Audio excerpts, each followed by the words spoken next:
I think the worst way to die.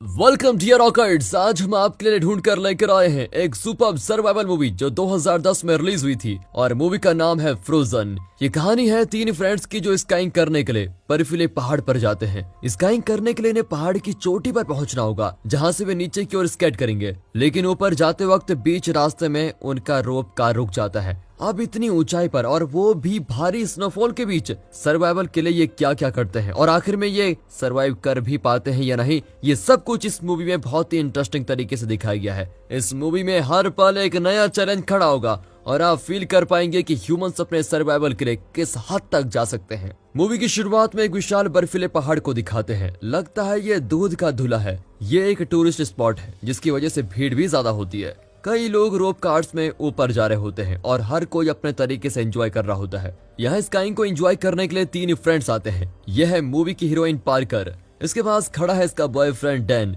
और जब किसी ग्रुप में कपल होते हैं तो उनके साथ एक बेचारा सिंगल फ्रेंड जरूर होता है और वो बेचारा है ये जोई। अब प्रॉब्लम यह है कि इन लोगों ने स्काइंग का एडवांस बुकिंग नहीं किया था। यहाँ उनका एक दोस्त था जिसने इन्हें ऑन द स्पॉट बुकिंग का वादा किया था, लेकिन वो कम वक्त आज ड्यूटी पर नहीं आया और दूसरा आदमी यहाँ का इंचार्ज है। अब क्या करेंगे, आज तो स्काइंग नहीं हो पाएगी। डैन कहता है कि मेरे पास एक सुपर आइडिया है। पार्कर पूछती है कि अरे वाह, तुम्हें सोचना भी आता है, बताओ क्या आइडिया है। वो कहता है कि सुनो, तुम एक लड़की हो। अरे ये अभी पता चला क्या तुम्हें? दिमाग मत खाओ और आइडिया बताओ। बेबी तुम उस इंचार्ज से जरा हटकर बात करो ना, कुछ पैसे वैसे मांगेगा तो भी दे देंगे। तुम जैसा घटिया बॉयफ्रेंड किसी लड़की को ना मिले।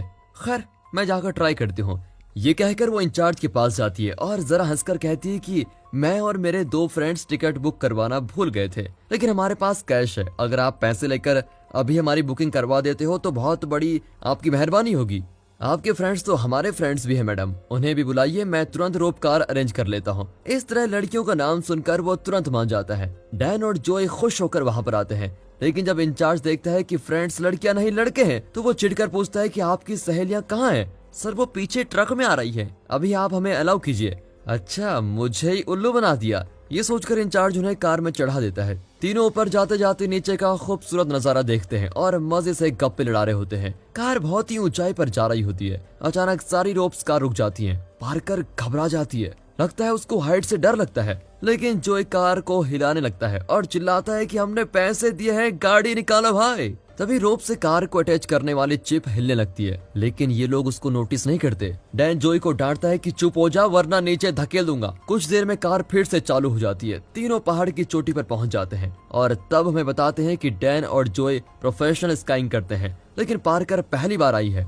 वो इसके गेट्स को फिक्स करना भी नहीं जानती और डैन उसकी मदद कर रहा होता है। तभी एक लड़की स्काई करते करते गिर जाती है। अपना जोई ठहरा सिंगल, वो तुरंत जाकर उस लड़की की मदद करता है, पर उस लड़की का बॉयफ्रेंड आकर जोई को मारने लगता है। वो लड़की जोई से माफी मांगती है और बताती है कि मेरा बॉयफ्रेंड एक शक्की प्राणी है, जरा साइको है। जोई कहता है कि मैं तो साइको नहीं हूँ, क्या मेरी गर्लफ्रेंड बनोगी? वो लड़की हंसकर चली जाती है। अब डैन और जोई स्काइंग करने लगते हैं, लेकिन पार्कर बार बार नीचे गिर रही होती है, जिसकी वजह से दोनों लड़कों को भी रुकना पड़ता है और वे इतना एंजॉय नहीं कर पाते।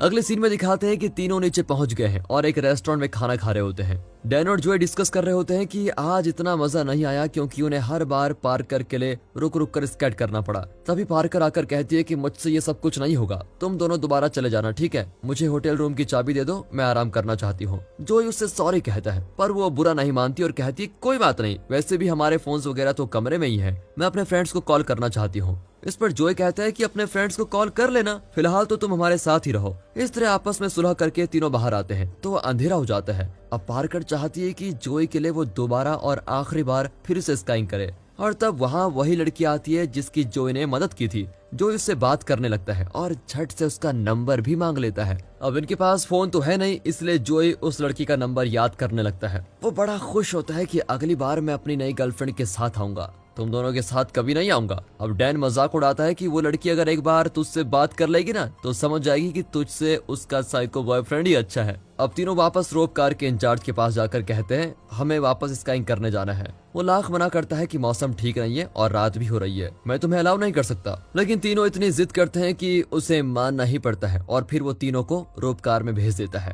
पर उन्हें वार्न करता है कि जल्दी नीचे आ जाना। और अब इंचार्ज की शिफ्ट भी खत्म होती है और वो अगली शिफ्ट के इंचार्ज को बताकर जाता है कि 3 लोग ऊपर गए हैं, उनके लौटने के बाद रोप कार को शट डाउन कर देना। यह कहकर वो जल्दी जल्दी चला जाता है। ऊपर ये तीनों पहाड़ की चोटी की ओर जा रहे होते हैं, तभी जोई नीचे कुछ लड़कों को स्काइंग करते हुए देखता है। एक लड़के का शानदार जंप देखकर जोई कहता है कि हम भी इसी स्पॉट पर ऐसा ही सुपर जंप मारेंगे, ओके। और यहाँ आता है मूवी का सबसे खतरनाक ट्विस्ट और यहीं से सर्वाइवल का स्ट्रगल होता है शुरू। नीचे के 3 स्काइकर्स जो पहले ऊपर गए थे वे अभी लौट कर आए हैं। नया इंचार्ज इन तीनों लड़कों को देखकर समझता है कि पहला इंचार्ज इन्हीं की बात कर रहा था। इन्हें देखते ही वो रोप कार को शट डाउन कर देता है और ऊपर इनकी कार रुक जाती है। जोई, डैन और पार्कर को लगता है कि सुबह की तरह इस बार भी कार 5 या 10 मिनट के लिए रुकी जाएगी, उसके बाद चल जाएगी। अब जोई उन्हें डराने के लिए जॉज मूवी की कहानी बताने लगता है कि कैसे शार्क सबको खा जाता है। पार्कर जो पिछली राइड पर डर रही थी वो भी मौत की कहानियां सुनाने लगती है कि एक ऊंची बिल्डिंग पर आग लग गई, लोग अपनी जान बचाने के लिए नीचे कूदकर मर गए, मैं होती तो हाइट देखते ही मर जाती। डैन कहता है कि तुम दोनों कुछ ज्यादा ही फेंक रहे हो, चुप हो जाओ। अब वे रियलाइज करते हैं कि कार बहुत देर से यहीं पर खड़ी है और इनके अलावा यहाँ कोई और है भी नहीं।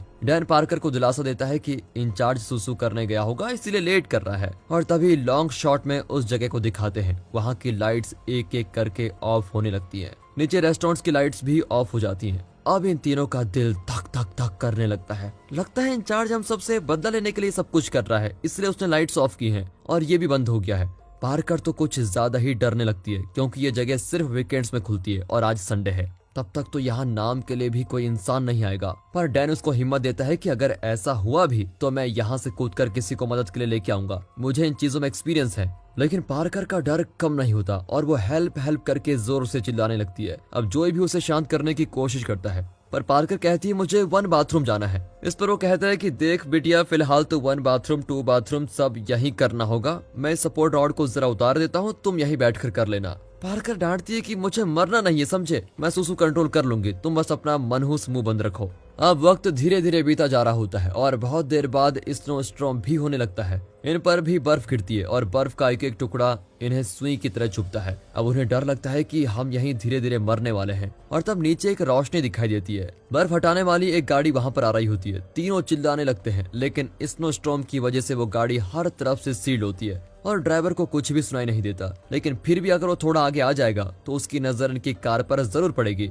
हमारी तरह ये तीनों भी यही सोच रहे होते हैं। लेकिन तभी कार का इंचार्ज उस गाड़ी के ड्राइवर को वॉकी टॉकी पर बताता है कि अब ऊपर क्यों जा रहे हो, बाकी का बर्फ अगले हफ्ते क्लियर कर लेंगे। फिर क्या था, वो गाड़ी वापस लौट आती है। ये देखकर इन तीनों की तो हालत ही खराब हो जाती है। वे उस आदमी का ध्यान आकर्षित करने के लिए अपनी स्काइंग स्टिक्स नीचे फेंकने लगते हैं, लेकिन कोई फायदा नहीं होता। वो गाड़ी अब यहाँ से जा चुकी होती है। कुछ देर बाद दिखाते हैं कि तीनों धीरे धीरे फ्रीज हो रहे हैं। पार्कर लगभग मान चुकी है कि वो यहीं पर फ्रीज होकर मर जाएगी, पर डैन कहता है मुझे चाहे कुछ भी हो जाए लेकिन तुम यहीं नहीं मरोगी, ये मेरा प्रॉमिस है। पार्कर स्मोक करने के लिए अपना एक ग्लव उतारती है, लेकिन वो फिसल कर नीचे गिर जाता है। अब डैन फैसला करता है कि यहाँ बैठे रहने से तो कुछ नहीं होगा, मुझे ही कुछ करना पड़ेगा। वो कहता है कि मैं नीचे कूदने वाला हूँ, नीचे बर्फ है इसलिए मुझे कुछ नहीं होगा, मैं जाकर किसी को बुला के लेके आऊंगा। लेकिन जोई को लगता है कि डैन जल्दबाजी कर रहा है, हम सुबह तक वेट कर सकते हैं, जरूर कोई ना कोई जरूर आएगा। देखो जो इस सुबह तक हम सब फ्रीज होकर मर जाएंगे, अभी कुछ करना होगा। और मैंने जो पार्कर से कहा था कि मुझे ऐसी सिचुएशंस का एक्सपीरियंस है, वो सब वैसे झूठ कहा था। इतना कहकर डैन कूद पड़ता है और धड़ करके नीचे गिरता है। फिर उसका जो हाल होता है वो दिखाया नहीं जा सकता। उसके पैर टूट जाते हैं और हड्डियां बाहर दिखती हैं। एक पल के लिए तो उसको दर्द ही महसूस नहीं होता, लेकिन बाद में अपने पैरों को देखकर उसको पता चलता है कि असल में उसके साथ हुआ क्या है। अब उसे बहुत दर्द होता है और वो चीखने बिलखने लगता है। यहाँ उसकी दर्द भरी आवाज को सुनकर पार्कर रोने लगती है। डैन का खून बहने लगता है और उसे बंद करने के लिए पार्कर अपना मफलर नीचे फेंकती है, लेकिन वो हवा में कहीं और जाकर गिर जाता है। अब जोई अपना मफलर निकालता है और उसे अच्छी तरह रोल करके फेंकता है। वो डैन से जरा दूर पर जाकर गिरता है। डैन रेंगता हुआ उस मफलर के पास जाता है। दर्द के मारे उसकी जान निकल जाती है। वो मफलर अपने पैर पर बांधकर बड़ी मुश्किल से खून को रोकता है। उसके बाद वो हिल भी नहीं पाता और वहीं बैठ जाता है। इसी बीच उन्हें भेड़ियों की चिल्लाहट आती है। वे और डरने लगते हैं कि अब क्या होगा हमारा। तब जोई को सोचता है कि वो ऊपर केबल को पकड़कर पास की पोल तक पहुंच सकता है, वहां के लैडर से वो नीचे उतर सकता है। पर डैन कहता है कि केबल जरा कांटेदार होगा, तुम्हारा हाथ छिल जाएगा। लेकिन अब और कोई रास्ता भी नहीं होता। ये सोचकर जोई इस रिस्क लेने के लिए तैयार हो जाता है, पर बर्फ की वजह से उसका पैर फिसलने लगता है। अब दोनों बर्फ को तोड़ने लगते हैं, लेकिन बदकिस्मती से बर्फ के बड़े बड़े टुकड़े नीचे बैठे डैन पर गिरने लगते हैं। डैन की तो दर्द के मारे हालत ही खराब हो जाती है, लेकिन अपने सर पर हाथ रखकर बैठा रहता है। और जब वो हाथ हटाता है तो सामने एक भेड़िया उसको घूर रहा होता है। जोई कहता है कि तुम जरा भी हिलना मत। ये कहकर वो अपना स्काई बोर्ड जोर से भेड़िया की ओर फेंकता है। उसको गिरते हुए देखकर भेड़िया डर के भाग जाता है। अब डैन घबराने लगता है क्योंकि वो अपने पैरों को महसूस ही नहीं कर पा रहा है। पर जोई उसको हिम्मत देता है कि तुम फिक्र मत करो, बर्फ के कारण पैर फ्रीज हो गए हैं, तुम्हें कुछ नहीं होगा, मैं जल्दी नीचे आ रहा हूँ। इतना कहकर वो मुड़ता है तो पार्कर के चेहरे पर फ्रॉस्ट बाइट्स दिखते हैं, यानी बर्फ में रहने से स्किन फटने लगी है। जोई कहता है कि फ्रॉस्ट बाइट को टच मत करो वरना चमड़ी छिल जाएगी। ये कहकर वो कार पर चढ़ता है और केबल को पकड़कर आगे बढ़ता है। हालांकि उसने ग्लव्स पहने होते हैं, उसके बावजूद उसकी हथेली छिलने लगती है। फिर भी वो बैलेंस करके 2-3 स्टेप्स आगे बढ़ता है और तब वो नीचे देखता है और एकदम सुन्न हो जाता है। वो तुरंत कार में लौट आता है और पार्कर से कहता है नीचे मत देखना प्लीज। दरअसल जोई ने स्केटबोर्ड फेंककर जिस भेड़िए को भगाया था वो अपने झुंड के साथ वापस आ गया है। कुछ देर में भेड़ियों का झुंड डैन को मार डालता है और उसके शरीर को चीर चीर कर खाने लगता है। पार्कर शौक की वजह से एकदम चुप बैठी रहती है। जोई अपने हाथ पर छालों को देखने लगता है। तभी अचानक पार्कर कहती है तुमने डैन को कूदने क्यों दिया, ये सब तुम्हारी वजह से हुआ। अब जोई को बहुत गुस्सा आता है। वो बदले में पार्कर पर चिल्लाता है कि वो तुम्हें बचाने के चक्कर में नीचे कूदा था और अब तुम मुझे दोष देना चाहती हो। अगर तुम इस ट्रिप पर नहीं आती तो हमेशा की तरह डैन और मैं इस ट्रिप को एंजॉय कर रहे होते। दोबारा स्काई करने की जिद तुमने की थी, तुम्हारी वजह से मेरे बचपन का दोस्त मर गया और वो भी इतनी खतरनाक मौत। ये सब सुनकर पार्कर फूट फूट कर रोने लगती है कि सारी गलती मेरी ही थी। बहुत देर दोनों रोते हैं और आखिर उनके आंसू भी फ्रीज हो जाते हैं और दोनों शांत होते हैं। तब जोई उस लड़की का नंबर बड़बड़ा रहा होता है। वो बड़े दुख के साथ कहता है कि लड़की को देखकर मुझे लगा कि मैं उससे शादी करूंगा, मेरा परिवार होगा, मेरा एक डॉग भी होगा, पर अब मेरे सारे सपनों पर बर्फ पड़ चुकी है। डॉग शब्द सुनते ही पार्कर को अपने डॉग की फिक्र होने लगती है, जिससे वो अपने अपार्टमेंट में लॉक करके आई है। अगर मैं नहीं गई तो वो भूख से मर जाएगा। जोई उसको दिलासा देता है कि वो कुत्ता है, इंसान नहीं समझी। खाना नहीं मिला तो वो जरूर भौंकेगा और तुम्हारे पड़ोसी उसे रेस्क्यू कर लेंगे। अब बहुत देर हो चुकी है और आखिर सुबह होने लगती है और तब नीचे क्लोज्ड बोर्ड को दिखाते हैं। जोई और पार्कर सो गए थे। जब पार्कर की आंख खुलती है तो वो सपोर्ट रॉड से अपना हाथ निकालती है, लेकिन उसका हाथ तो रॉड से चिपक गया। दरअसल रात को सेफ्टी के लिए उसने रॉड को पकड़ लिया था और अब रॉड पर जमे बर्फ के साथ उसका हाथ भी जमकर चिपक गया है। वो आंखें बंद करके जोर से हाथ निकालती है तो उसकी हथेली की चमड़ी रॉड पर ही चिपकती है और वो दर्द से बहुत चिल्लाती है। अब सूरज की रोशनी हर तरफ फैलने लगती है। पार्कर के चेहरे पर और भी फ्रॉस्ट बाइट्स नजर आते हैं। उससे बात करते करते जोई की आंख लग जाती है। यहाँ पार्कर कल रात से सुसु को कंट्रोल करके बैठी है, बेचारी और कंट्रोल नहीं कर पाती। वो वहीं हल्की हो जाती है और अपनी हालत पर रोने लगती है। धीरे धीरे वो उम्मीद खोने लगती है, लेकिन जोई उसका मूड हल्का करने के लिए अपने और डैन के बचपन की बातें बताता है। कहता है कि एक्चुअली हम दोनों प्री केजी में मिले थे। स्कूल के पहले दिन उसकी माँ उसको छोड़कर चली गई, लेकिन वो डोर के पास खड़ा होकर रोने लगा कि माँ कब आएगी। तब टीचर ने उससे कहा कि तुम्हें क्लास में जो लड़का पसंद आए उसके पास बैठ जाओ। पता नहीं उस बेवकूफ को मुझ में क्या नजर आया, वो सीधे मेरे पास आकर बैठ गया और उस दिन से हम दोनों बेवकूफ जिंदगी भर के लिए बेस्ट फ्रेंड्स बन गए। लेकिन आज हमारी जान बचाने के लिए वो अपनी जान गंवा बैठा। उसका सैक्रिफाइस बेकार नहीं जाएगा, हम यहाँ से बच निकलेंगे। वो देखता है कि इनकी कार और पोल के बीच में एक और कार भी है। अब उसे किसी तरह उस पोल पर पहुंचना है। वो कार पर जरा प्रेशर देकर चढ़ता है और केबल को पकड़ लेता है, पर उस प्रेशर की वजह से इनकी कार का एक नट ढीला पड़ जाता है और कार एक और नीचे हो जाती है। जो एक कांटेदार केबल को पकड़कर धीरे धीरे आगे बढ़ता है कि अचानक नीचे भेड़ियों का झुंड आ जाता है। लगता है ये झुंड जोई और पार्कर के नीचे गिरने का इंतजार कर रहा है। अरे ये लोग कब गिरेंगे और हम कब नाश्ता खाएंगे। वे नीचे खड़े होकर घुर्राने लगते हैं। जोई किसी तरह उस दूसरी कार पर पहुंच जाता है। उसकी हथेलियां पूरी तरह छिल चुकी है। वो पार्कर से इसका स्टिक मांगता है ताकि अगर नीचे भेड़िए उसको घेर ले तो वो खुद को डिफेंड कर पाएगा। पार्कर स्टिक फेंकती है लेकिन वो कहीं और ही गिर जाता है। अब जोई फिर से केबल पकड़कर जाने लगता है और आखिर उस पोल पर पहुंच जाता है, लेकिन जरा ओवर कॉन्फिडेंस के साथ वो नीचे उतरने लगता है। उसे लगता है कि वो आसानी से भेड़ियों को भगा देगा, पर भेड़िया अपने शिकार का इंतजार कर रहे होते हैं। जो इतना घायल और कमजोर होता है कि अपना डिफेंस नहीं कर पाता। भेड़िया उसके पैर पर काट देते हैं, लेकिन फिर भी जो किसी तरह इसका स्टिक को निकाल लेता है और भेड़ियों को अंधाधुंध पीटने लगता है।